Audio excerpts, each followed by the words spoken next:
बरेचदा पालक म्हणून ना आपण आपल्या मुलांना स्वतःची मक्तेदारी समजत असतो. माझ्याकडून ह्या गोष्टी खूप वेळा व्हायच्या आणि परीक्षेतल्या मार्कांवरनं जज करणं, एखाद्या प्रसंगात कशी स्पृहा म्हणजे माझी मुलगी कशी वागती आहे, त्याच्यावरनं तिला चूक का बरोबर हे लगेच तिथल्या तिथे न्यायनिवाडा करणं, या गोष्टी खूप होत होत्या आणि त्यामुळे असं झालं होतं की आमच्या दोघींच्या नात्यात एक तणाव आलेला होता.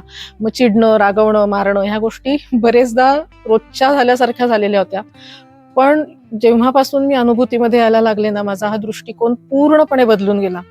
जेव्हापासून ग्रॅटिट्यूड विषयी कळलं आणि स्पृहाविषयी माझ्याकडून ग्रॅटिट्यूड व्यक्त व्हायला लागला, जादूची कांडी फिरवल्यासारखं आमचं नातं बदललं. कारण मुळात मला स्पृहा त्याच्यामुळे जास्तीत जास्त समजत गेली. ती जशी समजू लागली तसं तसं तिला माझा आधार वाटायला लागला. आमच्या नातातला आदर वाढला. कारण कुठलंही टास्क करायला लागलं की आम्ही दोघी एक टीम म्हणून ते काम करायचो. तो माइंडफुलनेस आमच्या नात्यामध्ये आला आणि हळूहळू नातं फुलू लागलं. म्हणजे कुठलीही गोष्ट कुणाची चुकते तरी तिला माझ्याशी बोलायला भीती वाटत नाही. ही खूप मोठी गोष्ट मी अचीव्ह केलेली आणि जे मारून मुटकून तेव्हा होत नव्हतं, ती गोष्ट आता ह्या सगळ्या गोष्टींमुळे जास्ती सोपी झालेली आहे माझ्यासाठी. त्यामुळे या सगळ्यासाठी मी ती म्हणजे अनुभूतीची खूप मनापासून आभारी आहे.